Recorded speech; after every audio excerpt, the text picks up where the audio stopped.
Maka malaikat maut turun ke sini. Makanya ketika sakaratul maut sudah datang, maka yang baca Quran hentikan. Kenapa? Oh, memang gitu ya. Jangan semakin kenceng. Ayo Pak, insyaallah Pak gitu.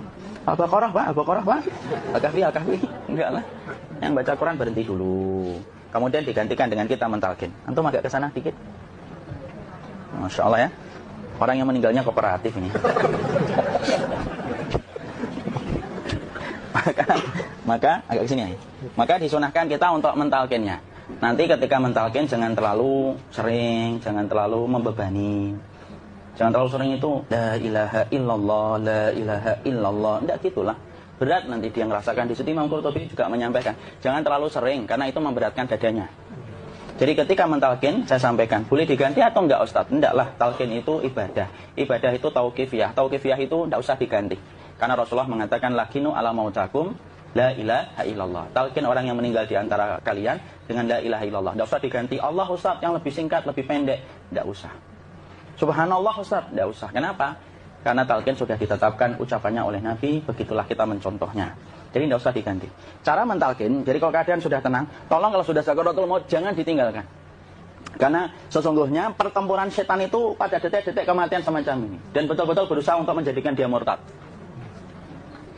Nanti makanya di situ di buku nanti dibahas kan, pertempuran setan itu sampai detik-detik orang mau mati itu sudah ayo kufur, murtad aja tuh, kamu sakit kan? Nah, itu kayak gitu. Makanya jangan ditinggal. Capek gitu kok nggak meninggal gitu ya. Udah gantian mas. Dan jangan kemudian meninggalkannya. Mangkat dulu gitu. Enggak lah, janganlah. Terus ditampingi terus. Kalau bisa ya sudahlah, berikan waktunya kita untuk sementara waktu itu betul-betul berkhidmah kepada orang yang kita cintai terakhir kalinya. Cara kita kemudian mentalkin adalah, yaitu adalah di sebelah kanannya, la ilaha illallah. Biarkan dia mencerna dulu, tidak usah buru-buru kemudian kita langsung nimpali lagi. Dia mencerna dulu sambil kita doakan, peluk, ya Allah dimudahkan gitu. Kalau ada orang yang bisa ngucapin la ilaha illallah itu siapa yang memberikan itu? Ustaznya memberikan kekuatan Allah Pak. Karena ngomong adu aja sudah tidak mampu. Makanya Allah berfirman dalam surat Ibrahim, yusabbitullahu alladhina amanu bil qawli tsabit fil hayatid dunya wa fil akhirah. Allah teguhkan perkataan orang yang beriman dalam kehidupan dunia dan akhirat. Dunia itu ya ketika menjelang kematiannya. Makanya dia bisa ngomong la ilaha illallah. Sebenarnya ngomong adu aja nggak mampu. Kalau bisa ngomong, dia mesti ngomong adunya dulu. Tapi Allah yang menggerakkan. Ngomong la ilaha illallah. Makanya akhiru kalamihi la ilaha illallah dakhalal jannah. Barang siapa akhir kalamnya itu adalah la ilaha illallah, pasti masuk surga. Makanya kita lagi la ilaha illallah. Dah, cerna dulu. Enggak usah minta diburu-buru ya. Enggak usah gini. Ayo la ilaha illallah. Ayo. Enggak usah gitu.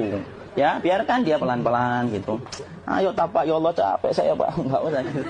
Ya ucapkan la ilaha illallah. Kemudian dia mencerna. Lalu kalau dia sudah mengatakan, untuk mengatakan la ilaha illallah. Nah, kalau sudah mengatakan la ilaha illallah, berarti sudah. Enggak usah ditalkin lagi, enggak usah. Belum meninggal juga, Ustaz? Enggak apa-apa, biarin aja. Dia di situ aja. Kecuali dia ngomong lagi dan enggak usah diajak ngomong alhamdulillah ya Pak, ya Allah gitu. Terus dia jawab alhamdulillah. Ya. Itu berarti ucapan terakhirnya alhamdulillah. Atau ketika habis ditalkin la ilaha illallah dia ngelihat air. Nah, itu berarti ucapan terakhirnya air. Talkin lagi. Enggak usah marah. Aduh Pak minta air. Kok minta air nanti aja dikubur gitu loh. Jangan gitu.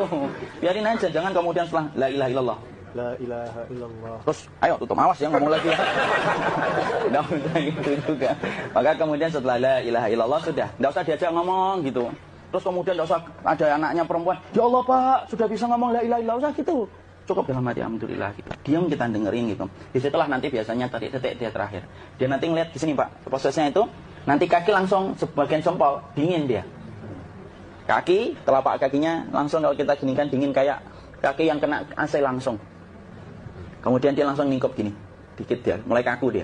Atau kalau enggak, gini dia. Langsung kayak jatuh, kayak kepala nanti yang paling terakhir. Kepala itu pasti ada gerakannya Pak, ini meninggal itu.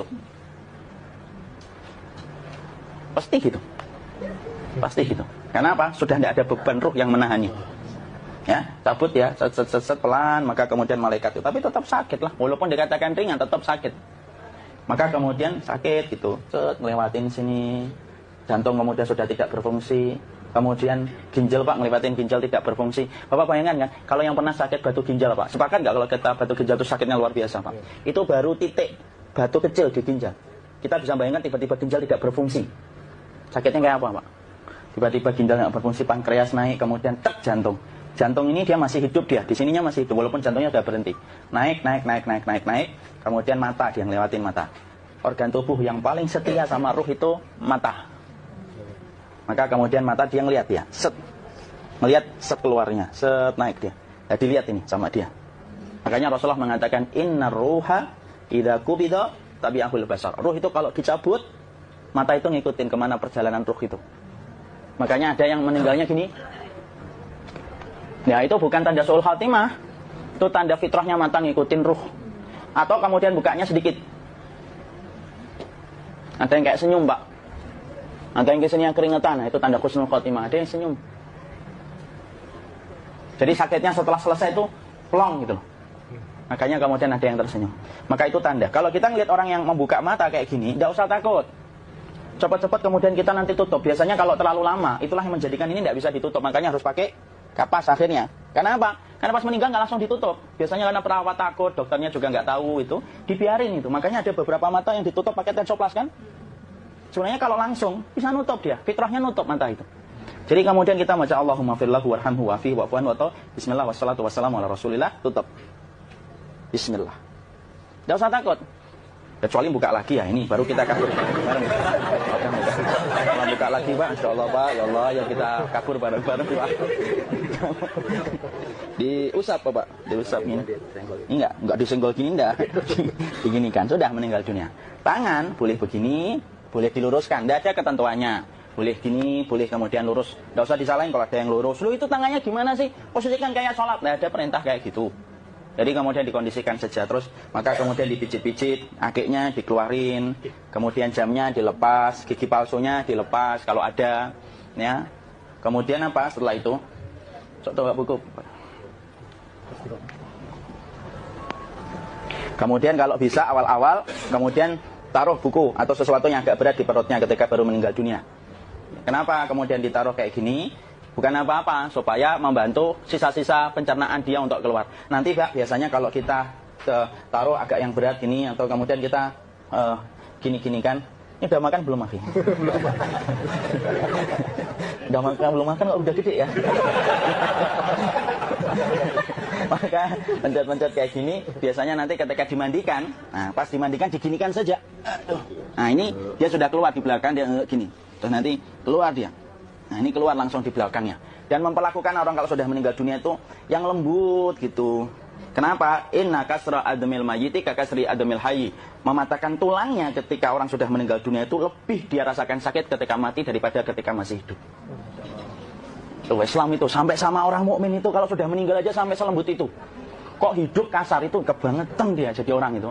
Mau sampai orang mati itu, kemudian disuruh yang lembut. Kalau ada aib disuruh nutup, tidak boleh diceritain. Misalkan di belakangnya beliau ini ada tompel, gagah-gagah tompelnya gede gitu. Tidak boleh cerita, Masya Allah loh. Jadi sampai segitunya sunnah itu, ngajarin kita untuk nutup aib. Kalau ada orang belajar sunnah sukanya buka aib, nyari-nyari kesalahan orang. Sunnah yang mana dia pelajari itu saya bingung.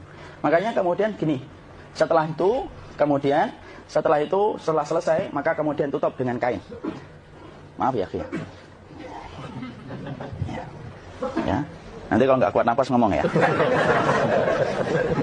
Maka ditutup kayak gini, ditempatkan kemudian jangan di tanah tapi di atas dipan. Karena apa?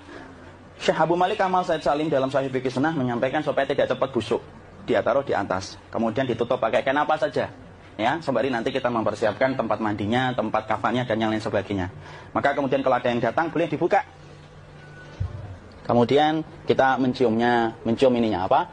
Kemudian keningnya. Kemudian kita berdoa, nutup lagi kayak Rasulullah ditutup, kemudian yang datang terakhir itu salah satunya Abu Bakar.